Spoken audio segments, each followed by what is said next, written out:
Hey there, it's Republic Defender 78 here, and I wanted to preface this video.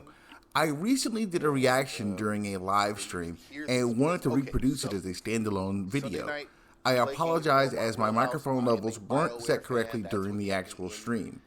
The long and short is that during my live streams, I often talk about how much power we've given up as consumers. One of the ideas I take issue with is the concept of early access games. I have plenty to say on the topic if you get me going around 8 a.m. Central Time, but the folks over at Gameranx have a different perspective on at least one game that I think is worth considering. So here it is, my reaction to Gameranx Runescape Dragonwilds before you buy. Typically, I'd rather play Dragon Age, you know. Excuse me with the clearing of the throat. The phlegm.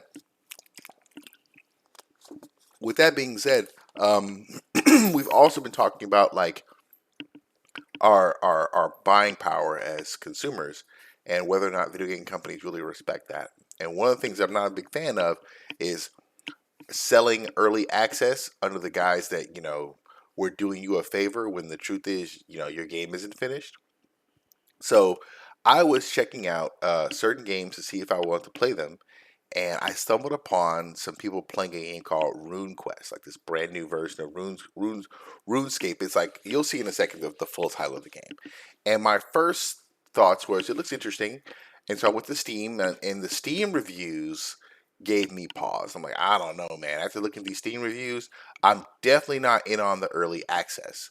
So one of my favorite YouTube channels is called Gameranx, and they have a lot of cool content.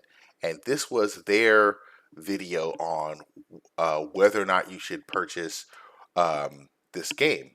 So let's let them take it away, and the horse's mouth. Let's hear them do it. Welcome back to another episode of Before You Buy, the show where we give you some straight-up gameplay and our impressions of the latest games releasing. Hey folks, it's Falcon, and so this came up out of nowhere. RuneScape Dragonwilds got shadow dropped on April 15th, and if you're one of the rare few who participated in the beta, this isn't much of a surprise, but for everyone else, the reveal here is a big surprise. It's a new RuneScape game. It's not an MMO, though. It's a survival crafting game heavily inspired by the likes of Valheim and Enshrouded. It is also very much an early access title that's still missing a lot of features at launch, but after spending a few days with it, this is... Okay, I'm going to pause real fast. One of the complaints on Steam was the game's combat. And I'm like, ooh, I can't play the game if the combat ain't right. Their video of gameplay changed my mind already. Like just seeing the combat from their video changed my perspective, because reading the reviews calling the combat clunky, it doesn't do anything for me. What do you mean by clunky? What is that word? It sounds like a word you can use, but it doesn't translate to anything I can understand. So I'm like, okay, so the combat's clunky. What does that mean? Watching it, this combat reminds me of Conan Exiles. You have a dodge button, and then you have block and attack, and you can lock onto your enemy. You can call that clunky, but it doesn't mean anything. I think you should come up with a reference to explain what that means when you say clunky, because it doesn't mean anything to me. So seeing the combat in video, and my introduction to these survival games is really like Conan Exiles, which I absolutely love that game. I think this looks like so far a bit more of a greener, more lush Conan Exiles with similar combat. That's exciting. Game with a lot of potential, okay? So the hook here is the Dragonwilds themselves, a new, totally untouched continent in the RuneScape universe that is ruled by dragons. Yeah, you enter this place with nothing, you build up a base, craft weapons and armor, and ultimately take on the dragons in big boss fights. It's a simple but effective premise for a crafting game, and right off the bat, there is a lot here to like if you're at all into games like this. The art style is simple, but the game can look pretty great. The world's handcrafted, it's not randomly generated. For me, honestly, that's a big positive. Unless a game has really good procedural generation, it's starting to really the fact drag that you can when roll stuff is means a procedurally lot to me. generated. Like, I like it when it's done well, but that's the exception rather than the rule at the moment. This game's world looks great. It has lots of little secrets dotted around to discover. It's just fun to explore. It's got maybe not a huge amount of mass. It's a little small currently, but I do expect everything to get more filled out in the future, and I think that's the nature of this type of a game in early access. As far as gameplay goes, it's the usual survival crafting kind of stuff. You're cutting down trees, you're mining rocks to collect resources, in which you obviously use to build shelter, crafting stations. That stuff's used to make more advanced resources, to make better equipment. You're familiar. Okay, I use a controller. That's a big thing for me. Steam says it has partial controller support. I'm hoping the final game does too. With this loop, but there is a notable twist, and that is the magic system. So this part is fun. As you level up your skills, which is the most RuneScape thing about the game, at the start, you level up a lot for doing just about everything. You unlock spells that assist you on your journey, etc., etc. Bob's your uncle, right? There's basic attack magic, but there's also a lot of stuff to help with the survival parts, like a magic axe that can cut down multiple trees at once, an explosive that can crack open mining nodes, a spell that speeds up the furnace, or a jump spell that allows you to reach higher ledges or survive longer falls. They do cost runes to cast. Like, okay, he was fighting a rat, but you can hear the sounds of when the weapon hits the opponent. He's attacking like 1-to-1. I hit the button, he swings. Like, I think there are some animations involved, but like I feel like it's going to control in a way that I'm going to appreciate. Which are a resource you can find out in the world, or you can craft your own at a rune bench. They're plentiful, and thankfully they don't really weigh anything down, so you can easily load up on these things and cast spells pretty constantly, and they're pretty effective and fun, and it doesn't take long before you get a whole bunch of them. There's also some pretty random stuff here with specific issues, but I'm not going to complain about a spell that turns trees into animal bones. That's a big why not? Sure, from me. Base building's also pretty satisfying. You get floors and walls to snap into place. Okay, I'm going to hurry up because I'm low on time, but this part really also sold me on this game, because the reason I play Conan Exiles, the reason I play No Man's Sky, is to play Minecraft without having to play Minecraft. I don't like the aesthetic. I don't like anything about the way Minecraft looks, but I love the concept of building stuff from the ground level, not like SimCity or cities from the sky. No. I want to build from the floor as my dude. Like, I tried Valheim and it just didn't look nice to me. I didn't want to get involved in it. I didn't like art because I don't care about dinosaurs. Like, the aesthetic is always something I'm forced to play with, because they take the kind of game I want to play, but then they take it to Narnia, and I don't always want to play a builder like that in Narnia. Sometimes I want to build in Texas. Like, I want a city builder on the ground like this, without the giblets in Bandersnatches, like, it's cool, but I kind of want more of the genre in terms of the different places I can build. Like, there's so many games where, like, there's a snow game where you're out there trying to get the people through that's great. I don't want to play Snowpiercer the game, though. Like, I want that game to exist for others, but where's my mundanity builder, where I'm building a regular ass neighborhood with my regular ass dude in a regular ass time? City Skylines doesn't do that for me. I don't like the fact that there's no, where's my game? Am I the only one? And so, yeah, that's kind of like my frustration. But let's go. Let's continue. It's extremely easy, blah, blah, blah. There's a blueprint mode where you can plan out your building without using resources. That blueprint and then there's mode even a sounds spell awesome. that lets you use the camera freely while building. which is really a feature every game with a construction element should have. I don't know why nobody's thought of this. It's such a good idea. It's a legitimately innovative idea, and I really like it. There's other legitimately innovative ideas here that I can't really agree like. more. So it's kind of unfortunate that at least right now, a lot of the other aspects of the survival they're so rooted in the past. Like storage is a common issue in survival games. It's a problem here. You can't build from storage. You can't access your chests easily or label your chests or easily organize your stuff. So your options, they're fairly limited. You're either making a big pile of chests with a bunch of random stuff in each one to dig through until you find the resource, or you can carefully organize each box, which is going to turn into a mess eventually anyway because the item stacks are real small, just 50 items per stack for most major resources and as low as 20 for some stuff. Certain resources also really a big pain to get, while other stuff that feels like it should be rarer is pretty easy to load yourself down with for whatever reason. Stuff like rare metals are a cinch to get, while something that should be common like coarse thread is a constant bottleneck. For some reason, the game wants like 6 coarse furs to make just one thread, and many things require multiple threads. It's one of the only resources that require that much stuff to make one item, and getting coarse fur is a pain. It's only dropped by rats and other animals, which are weirdly uncommon, and they only drop 1 or 2 furs if you're lucky. Nothing if you're not. And then there's the amount of specialized crafting benches. There's too many of them. The amount of stations you need to bounce between to get everything made increases exponentially as the game progresses, and while it is not the most overwhelming crafting system ever, it does get tedious when you combine it with the terrible storage. It just looks like a more accessible version of Conan Exiles. I felt like Conan Exiles is also extremely niche.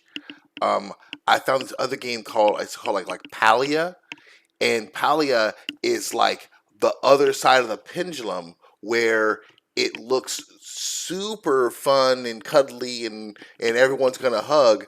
I feel like this is more of like a happy medium between Conan Exiles and Palia. Like I want the community, I want the danger, but I don't want the ritual executions and the hangings that Conan provides, or the slavery. You know what I mean? Like, so I think this might... hold on, let's continue. System. For how forward-thinking the building and the magic system are, the crafting feels really backwards. Or at least it does currently. An important thing to remember is that Dragonwilds is one of those for real early access games. Like, it's missing a lot of major features, and it's not just a game that they need to complete, so they released it in early access for money. It's an early access game. And see, like, I don't know. Like, I love this video. I love these guys. They make excellent content. I just don't know if I agree with that one point. I feel like when he opens up, he says the game left beta, and now they're in early access. And then he's like, there's a bunch of stuff that's not finished yet. So it's really early access. That sounds like you didn't finish your game, but you couldn't afford to keep going, so you took it out of beta. What was the beta stage for if the game isn't actually finished? And there's mechanics that are completely missing from the game. He's going to miss 10 a second too. Like, no, your game ain't finished. Like, I don't want this game to not be there because I think I want to play it. But I'm not going to be taken anymore. So if you guys, whoever RuneScape is, can't afford to do this right, maybe you have to go find someone else to help you do it right. But I don't know if early access is right. Honestly, I wish that they were more just straightforwardly early access. I wish that's what they were always using early access for. I wish you could have just released an unfinished game and be like, well, it's early access. It's going to be like that. This is an early access game where, I mean, certain stuff like archery, it's not even in the game yet. There's ranged weapons, but you don't get any. You can ask my phone. If your fantasy game doesn't have archery, I'm out. Like, that's the, like... I'm Black Legolas. You know what I'm saying? So archery is required. And like there are so many games where I tried and I couldn't get a bow, so I was out. So like that's what I'm saying. This game is not, I'm not paying early access for unfinished. If you plan on, you see him using a bow. You can't level it up. It doesn't, no.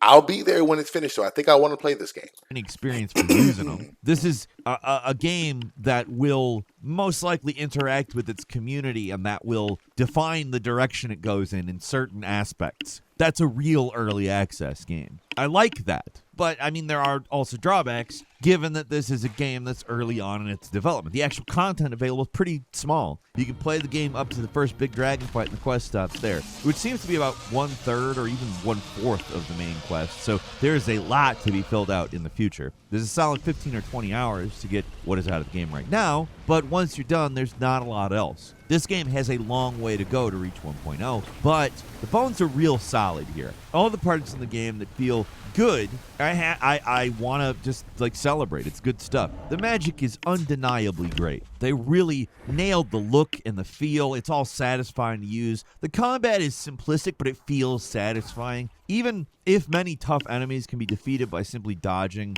their attacks. I mean, technically. Okay, again, when you're listening to someone explain something, remember that they're not you, and they're not going to come to your house and play the game for you. So it's all grain of salt stuff. So what you're listening for is like, what do you care about? What matters to you in terms of whether or not the game is going to be fun? Like I would rather be able to dodge than block if I had to choose between the two. Real talk. Even if I'm running around with Kratos with axes in both hands, I'd still rather dodge than block. I'd still rather dodge than block or parry. I'd rather dodge. So if that's what the game is like hanging his hat on, sign me up.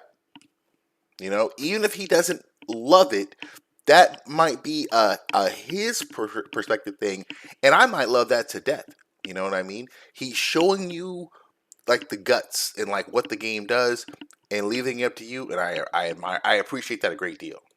That's literally true of any game, I guess, but it feels particularly easy here because most enemies aren't that aggressive, so you can kind of just whack away at them without much pushback. Like the main problem here is the crafting, and it's definitely not a problem that I think won't get fixed or that gets in the way of all of the stuff that's awesome. Now, Now, that's one thing about the whole early thing. It's a promise that they have to keep, and I just don't think the whole industry is ready for this sort of relationship because there's too many shysters out there, or too many day after, whatever the game was called, that are just ruining it for everyone else. So I don't think the entire industry is shoring up across all its fronts for early access. This game shouldn't be available for sale yet. Period, point blank. It's not finished. You shouldn't be selling it because tomorrow we could raise tariffs again and no more Nintendo Switches in America for 10 years, and all of a sudden everything is different in video gaming, and people invested their money in this thing that's never come to fruition. The industry, to me, isn't built for this approach. It just isn't. Because what if I spend $30 and they never get this game out to completion? They warned me that was a possibility. And if that's a possibility, I don't think you should be doing it. Because those enemies are easy doesn't mean the game is easy. I do want to say that. You can still get killed, all kinds of dead, if multiple monsters king up on you, which does happen pretty regularly. There's an invasion mechanic, and every so often you get hunted. A few monsters appear to attack you depending on the size of power group, blah, blah, blah. There's also dragon attacks to worry about. And honestly, at the moment, these are pretty combat annoying looks good to with me. how the game works right now.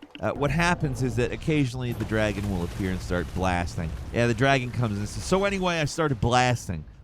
But what it's blasting with is poison snot. So you and your base, well, you get poison snot. It doesn't destroy your stuff, which is good, but it can and will kill you, even when you're under a roof and feel like you should be safe. There are also enemy tiers, so don't just expect to wander into a high-level area with low-level equipment. You can level up your combat and crafting all day, but if you don't have higher-level weapons and armor, the higher-tier enemies are still going to slap you around. Also, I'm one of those players who wants all the options to me opened up so I can customize the game to my liking. This snot thing reminds me of the dust storm from Conan Exiles, but in the full game of Conan Exiles, if you don't like that, you can just turn it off. That kind of thing. That's what a finished game allows you to do. Customize how effective the hunger and thirst systems are. Like, optimize the game for individual players. Conan Exiles uses the servers, not unlike this made a movie, duck thing, whatever. Oh God, Minecraft. Like, so I'm hoping that they learn from that and they give us that experience, because it looks like this is going to compete with Dune for me. And both games are probably going to be hard in the exact same way, the survival element. And so it's going to come down to which one of these games lets me play my game. If I'm going to pay you for it, I want to be able to I want it to be mine. I don't want to pay you to watch me play your game and then you constantly tell me how to play it. No. All right, we're running out of time. Okay, let's see if we can get this all in It's on not one a case video. of skill either. It's the difference between killing an enemy with 5 hits versus killing them with 100 hits. And whether they do minimal damage to you or kill you in a single hit, like, this isn't quantitative, it's qualitative, okay? Tiers matter in this game. It's one of those kind of arbitrary limiting factors that forces you to get better stuff. Personally, I don't really mind it. It's a survival crafting game, so crafting is an important component. When it comes to death, the game's pretty punishing, too.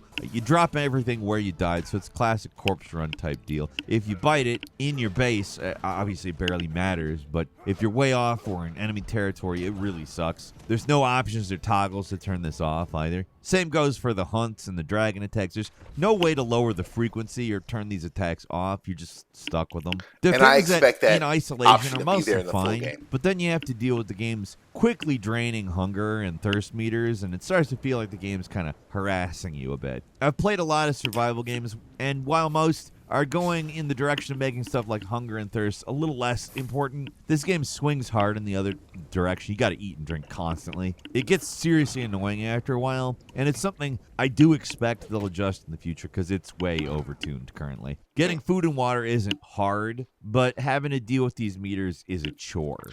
I've always felt like if there's an internal clock and you have a day and night cycle, then the game should be structured like close to real life.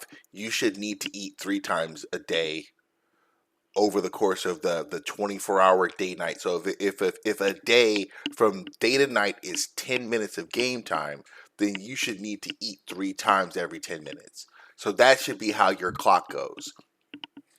And you're not playing a game to have chores, right? The survival stuff sometimes feels like it gets in the way of the more entertaining bits of the game, which is the base building and the exploration.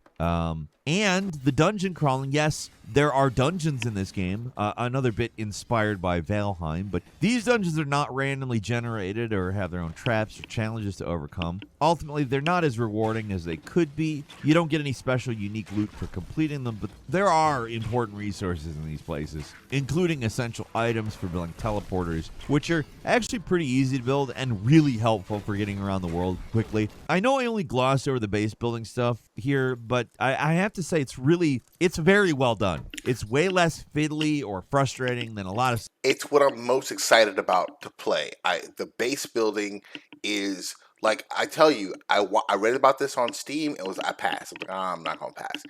I was looking for a video, because every time a new game comes out now, I go to Gameranx to see if they have it before you buy. So, Blessed Unleashed is too old. It's like 3 years old, so they don't have one. It's also a free-to-play game. So, I just so happened to have been looking for something on Blessed when I saw they did this video, because I'm serious. I read the Steam reviews and passed. I was like, oh, I'm out. Nope. I watched this and they changed my mind. I'm not going to get early access, because absolutely not. But this game does show a lot of promise, and if they can get across the finish line and finish the game and release it, I'm in there. Systems that are very much like it, and they give you a ton of options for sizes and shapes of tiles, so you can get really creative if you want to while building. I mean, you don't have to. You could make a real dull-ass, shitty box of a base if you really wanted, but the tools are there. That's what I'm saying. So we're at a fun but flawed experience right now. Everything that needs to work does work. The magic system is a lot of fun. The combat's simple, but it feels good. The world's fun to explore. It has plenty enough interesting landmarks that you feel compelled to look around, but some stuff feels overtuned or maybe underbaked. that's kind of where we are right now. Like the storage system, It looks it's great. just outdated. The hunger and thirst stuff feels old school in not a good way. Like sometimes you go, oh, that's super old school, and it's a huge compliment. Not the case here. And the constant harassment from the dragon and goblins mobbing you at all hours, it gets old after a while. But these are things that I think they can fix.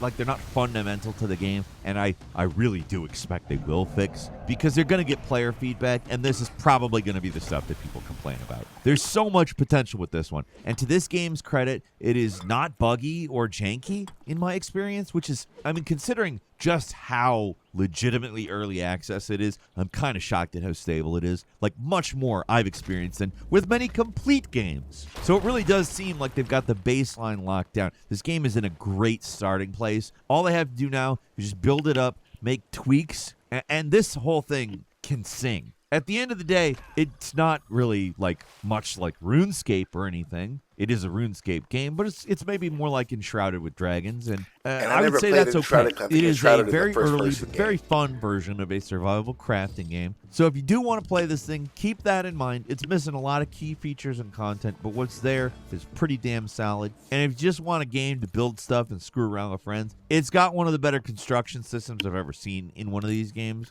So long as it continues to get support, which fingers crossed, I expect it will. Then I just need it for that, because I love putting a game like that on easy, so I can leisurely build. So you got to give me access to the options in the final game, because I'm not trying to go and become the king of some server, the PvP champion. Like, that is just not my bag. You know what I mean? But if Conan Exiles would have offered something a little more rewarding for the casual builder, I would have paid for a server, because what was there was really, really fun, but it's this harsh game of, dismemberment and slavery. And I mean, that's what they want to do, and they nailed Conan, and they nailed it. But I kind of want to also fish, so like, if this is that happy medium where I can turn the dragon snot down and build a chateau by a lake and fish, sign me up. So we're gonna see. In a few years, we're looking at something special. This is like potentially the big dog. Right now, it's kind of like a vertical slice of an actual game, so don't go into it expecting early access in name only. This is an in-development game, but what is here is very good. I expect it only to get better in the future. I am comfortable saying if you spend the money now, you're not going to be disappointed, and it very likely is going to continually get better and better. But what do you think? You saw a bunch of stuff here. Maybe you've even played it. Leave us a comment. Let us know what you think. If you like this video, click like. Please go to Gameranx and like and subscribe to their videos. They're an awesome YouTube channel maker. YouTube channel. I'm running towards the end of my time, but I want to hopefully do more stuff like this in my space. I'm going to edit this segment of my live stream out to make a YouTube video to see how that does. Hopefully the folks at Gameranx are okay with it, especially since I didn't use them as a foil for some issue that I have. I think that this is like excellent reporting and editing and everything. I can't give them thumbs up enough. Like, Gameranx is an awesome YouTube channel, and so hopefully they don't mind me doing this. I can't remember what it's called. It's not a watch along. It's something reaction video. I'm reacting. Dear God. Okay, so yes, tonight I'll be here at 8 o'clock to play Bless Unleashed. Don't worry, I won't have all the kooky overlay stuff. I'll just have my bubble, and we'll play some Blessed Unleashed to see how it goes. If it's good, I'll come back to it next Sunday. And then, of course, this is the AM Resource Run, brought to you by W Energy Drinks. It is a clean energy drink that is made to give you focus with no crash, jitters, or angst like other energy drinks. Like, Red Bull's bad for you. It doesn't give you wings, puts you in an early grave. So totally try out W instead. Come visit here 8 a.m. every day for resource running through Helldivers 2 right now and for the foreseeable future. And thanks for checking out the live stream. Have a good one.